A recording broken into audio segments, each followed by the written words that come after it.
जय हिंद दोस्तों, वंदे मातरम। उत्तर प्रदेश की राजनीति और धार्मिक उन्माद की दुनिया में मौलाना तौकीर रजा का नाम किसी भी परिचय का मोहताज नहीं है। इत्तेहाद मिल्लत काउंसिल यानी कि आईएमसी का मुखिया तौकीर रजा, जो खुद को मुस्लिम समाज के मसीहा के तौर पर पेश करता है, आज फतेहगढ़ की सेंट्रल जेल की सलाखों के पीछे बुरी तरह से बिलबिला रहा है। 2025 की बरेली हिंसा का मास्टरमाइंड मौलाना तौकीर रजा जेल से बाहर आने के लिए बुरी तरह से फड़फड़ा रहा है और बरेली की निचली अदालत से करारा झटका लगने के बाद में अब उसने इलाहाबाद हाईकोर्ट का दरवाजा खटखटाया है। वो पूरे प्रयास करने में लगा हुआ है कि कैसे भी करके योगी के चंगुल से बाहर निकला जाए, क्योंकि लंबे वक्त से उसकी जेल में डेंटिंग पेंटिंग चल रही है। लेकिन दोस्तों, सवाल यह है कि क्या योगी बाबा की सरकार और उनकी पुलिस की सख्त कार्रवाई ने तौकीर रजा की सारी हेकड़ी निकाल दी है? आइए इस पूरे मामले के तमाम पहलुओं को विस्तार से समझते हैं, हिंसा की पृष्ठभूमि से लेकर के जमानत की गुहार तक और योगी सरकार की उस डेंटिंग पेंटिंग तक जो तौकीर को जेल में बेचैन कर रही है। मौलाना तौकीर रजा की छटपटा दोस्तों तब शुरू हुई जब उन्होंने बरेली की एडिशनल सेशन जज अमृता शुक्ला के सामने जमानत की याचिका को दाखिल किया था और कोर्ट ने उसकी याचिका को सिरे से खारिज कर दिया। और यह जो उसने जमानत के लिए पिटीशन दोस्तों दाखिल की थी, वो मेडिकल ग्राउंड पर की थी कि अब हमारी तबीयत खराब हो रही है, उम्र का हवाला देते हुए जेल से बाहर आने की गुहार लगाई थी, लेकिन कोर्ट ने उसकी याचिका को खारिज कर दिया। कोर्ट का तर्क साफ था कि अपराध बेहद गंभीर है, आजीवन कारावास का इसमें प्रावधान है और अगर तौकीर जेल से बाहर आया तो वो गवाहों को सीधे तौर पर प्रभावित कर सकता है, जिससे जांच प्रभावित होगी। यह फैसला मौलाना तौकीर के लिए दोस्तों किसी झटके से कम नहीं था। जो व्यक्ति पहले शहरों को अपनी मर्जी से बंद करवा देता था, वो अब जेल की चार दीवारी में कैद है और बाहर आने के लिए फड़फड़ा रहा है। कोर्ट ने दोस्तों यह भी माना कि मौलाना तौकीर की भूमिका मास्टरमाइंड की ही थी इन दंगों में, जिसने प्रशासन की अनुमति के बिना सभा को बुलाया, हिंसा को जन्म दिया। यह फैसला योगी सरकार की जीत थी, क्योंकि पुलिस की चार्जशीट इतनी मजबूत थी कि कोई भी छूट नहीं मिली उसे। मौलाना तौकीर की हेकड़ी दोस्तों यहां पर पूरी तरह से निकल गई। वो सोचता होगा कि पहले की सरकारों में तो ऐसे मामलों में आसानी से बेल मिल जाया करती थी, लेकिन योगी राज में कानून सबके लिए बराबर है और खास तौर पर इन दंगाइयों के लिए तो बहुत ज्यादा सख्त है योगी बाबा का कानून। बरेली की कोर्ट से दोस्तों मुंह की खाने के बाद में तौकीर रजा ने हार नहीं मानी।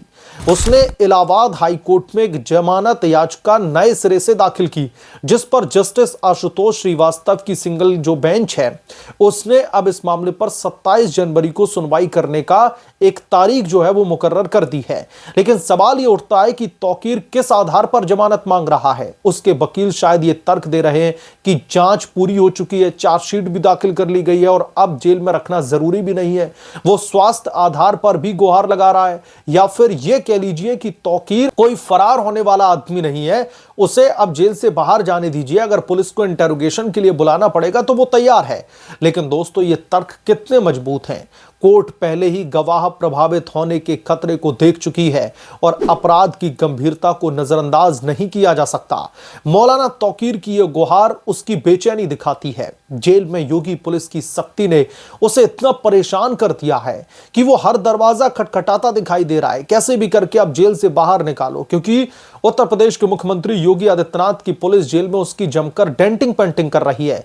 लेकिन दोस्तों हाईकोर्ट में भी योगी सरकार के वकील मजबूती से तर्कों के साथ में तैयार रहेंगे, सबूतों की बुनियाद पर कि तौकीर ने शहर को हिंसा की आग में झोंका। अगर हाईकोर्ट भी उसकी याचिका को खारिज कर देता है तो तौकीर की हेकड़ी और भी ज्यादा निकल जाएगी। अब दोस्तों बात हम करते हैं योगी आदित्यनाथ की उस रणनीति की जिसने मौलाना तौकीर जैसे लोगों की हेकड़ी निकाल करके रख दी है। योगी राज में उत्तर प्रदेश में कानून व्यवस्था का एक नया दौर शुरू हुआ, जहां पहले धार्मिक नेता अपनी मर्जी से फतवे जारी करके शहर को बंद करवा देते थे, वहां पर अब पुलिस की सख्ती ने इन सबको लाइन पर ला करके रख दिया। ये वही मौलाना तौकीर है जो समाजवादी पार्टी की सरकार में या फिर अन्य गैर भाजपाई जब सरकारें हुआ करती थी तो इसकी बरेली में तूती बोला करती थी, लेकिन योगी बाबा ने इसको चारों खाने चित कर दिया है। बरेली हिंसा में पुलिस ने दोस्तों तुरंत एक्शन लिया, एफआईआर को दर्ज किया, गिरफ्तारियां हुई और चार्जशीट भी दाखिल कर दी गई।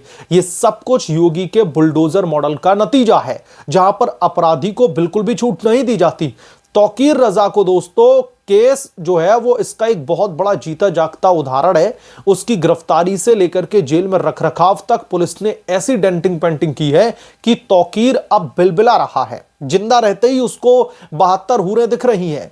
योगी सरकार ने दोस्तों साफ कर दिया है कि धार्मिक उन्माद फैलाने वालों को बख्शा नहीं जाएगा। यह न सिर्फ कानून की जीत है बल्कि उन लोगों के लिए सबक है जो सोचते हैं कि वो कानून से ऊपर हैं। मौलाना तौकीर रजा की जेल से बाहर आने की छटपटाहट साफ दिखा रही है। बरेली कोर्ट से झटका लगने के बाद में इलाहाबाद की हाई कोर्ट में गुहार लगाना उसकी मजबूरी बन चुकी है, लेकिन योगी आदित्यनाथ की सरकार ने उसकी हेकड़ी निकाल करके रख दी है। यह बात तय है।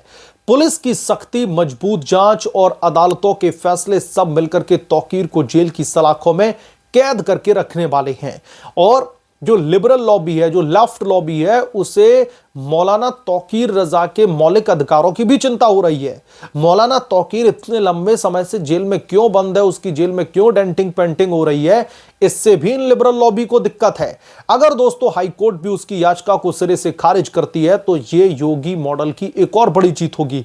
यह दोस्तों सब कुछ शुरू हुआ था 26 सितंबर 2025 को बरेली में जुम्मे की नमाज के बाद में एक ऐसी हिंसा भड़की जो पूरे शहर को आग की लपटों में झोंकने वाली थी। प्रशासन की सख्त हिदायतों के बावजूद भी तौकीर रजा के आह्वान पर हजारों की भीड़ सड़कों पर उतार दी गई। आरोप है कि तौकीर ने गैर कानूनी तरीके से सभा का आयोजन किया, जिसमें उसके साथियों ने भीड़ को उकसाया और हिंसा का तांडव मचा दिया। पुलिस रिपोर्ट में जो है यह बताया गया है कि इस हिंसा में सरकारी संपत्ति को नुकसान पहुंचाया गया, सरकारी कर्मचारियों पर हमले किए गए और यहां तक कि हत्या के प्रयास तक के आरोप लगाए गए हैं मौलाना तौकीर पर। कुल मिलाकर के 10 एफआईआर दर्ज की गई है, जिसमें 25 लोगों को नामजद किया गया है और 1000 से ज्यादा अज्ञात आरोपी शामिल थे। तौकीर रजा को दोस्तों इस पूरे एपिसोड का मास्टरमाइंड कहा गया है कि उसके इशारे पर ही सब कुछ हुआ, उसके इशारे पर ही भीड़ को बुलाया गया। वहां पर भीड़ ने उपद्रव जो है पैदा किया, कैसे पुलिस वालों के साथ में बदसलूकी की गई, उनके वायरलेस तक छीन लिए गए। ये दोस्तों न सिर्फ सभा के आयोजक थे बल्कि उसके भाषणों और आह्वानों ने भीड़ को हिंसक बना दिया। योगी सरकार की पुलिस ने इसे धार्मिक उन्माद का एक सुनियोजित प्लान माना। याद कीजिए, उत्तर प्रदेश में योगी आदित्यनाथ के शासनकाल में ऐसी अराजकता को बर्दाश्त करने की कोई भी गुंजाइश नहीं रही है। पहले जहां पर कुछ लोग धार्मिक आयोजनों के नाम पर शहर को बंधक बना लेते थे, वहां पर अब कानून का राज कायम है। तौकीर रजा जैसे लोग जो पहले अपनी हेकड़ी से प्रशासन को चुनौती दिया करते थे, अब जेल की 4 दीवारी के अंदर जो है इतने ज्यादा परेशान, इतने ज्यादा बिलख रहे हैं कि योगी बाबा के प्रशासन में हमने दंगे भड़काने की हिमाकत ही क्यों की। अब यह सोच रहा है जेल में मौलाना तौकीर। हिंसा के बाद में योगी सरकार की पुलिस ने कोई भी कसर नहीं छोड़ी। दिसंबर 2025 में चार्जशीट दाखिल की जाती है, जिसमें तौकीर रजा पर आपराधिक साजिश, गैर कानूनी सभा आयोजित करने, सरकारी कर्मचारियों को बाधा पहुंचाना, दंगा फैलाना, हत्या के प्रयास और सरकारी संपत्ति को नुकसान पहुंचाने जैसे जो गंभीर आरोप हैं उसके तहत उसके खिलाफ में मामला दर्ज किया गया। दोस्तों, ये ऐसे अपराध हैं जिनकी सजा आजीवन कारावास तक हो सकती है। यानी कि तौकीर को पता चले कि पूरी जिंदगी फतेहगढ़ की सेंट्रल जेल में रहना पड़ सकता है। पुलिस ने तौकीर को फतेहगढ़ जेल में डाल रखा है, जहां पर उसकी सारी हेकड़ी निकाल दी गई है। यूपी पुलिस की इस डेंटिंग पेंटिंग का मतलब साफ है, कोई भी कानून से ऊपर नहीं है। योगी आदित्यनाथ की सरकार ने पिछले कुछ सालों में ऐसे तत्वों पर लगाम कसी है जो धार्मिक उन्माद फैला करके राजनीतिक रोटियां सेकते हैं। तौकीर रजा जो पहले बरेली में अपनी दबंगई दिखाया करता था, अब जेल में बिलबिला रहा है। पुलिस की जांच इतनी सख्त रही कि तौकीर के साथी भी अब या तो फरार हैं या फिर वो सलाखों के पीछे हैं। ये योगी मॉडल का एक क्लासिक उदाहरण है, जहां पर अपराधी को अपराध की सजा मिलती है बिना किसी राजनीतिक हस्तक्षेप या फिर दबाव के। क्योंकि पहले तो राजनीतिक दबाव इतना रहता था कि इन दंगाइयों को हमारी पुलिस जो है जेल में 1 घंटे के लिए भी नहीं रख सकती थी। थाने तक पहुंचे कि विधायक जी का या सांसद जी का कॉल आ गया, अभी दंगाइयों को छोड़ना पड़ता था। तौकीर की हेकड़ी निकालने में अब उत्तर प्रदेश की पुलिस की अहम भूमिका रही है। उन्होंने सबूतों का ऐसा जाल बुना है तौकीर के खिलाफ में कि अब वो अदालतों में गुहार लगा रहा है, अदालतों से लगातार गिड़गिड़ा रहा है कि जज साहब अब हमें जेल से बाहर निकालिए। बहुत दिन हो गए हैं योगी बाबा की पुलिस की डेंटिंग पेंटिंग सहते सहते।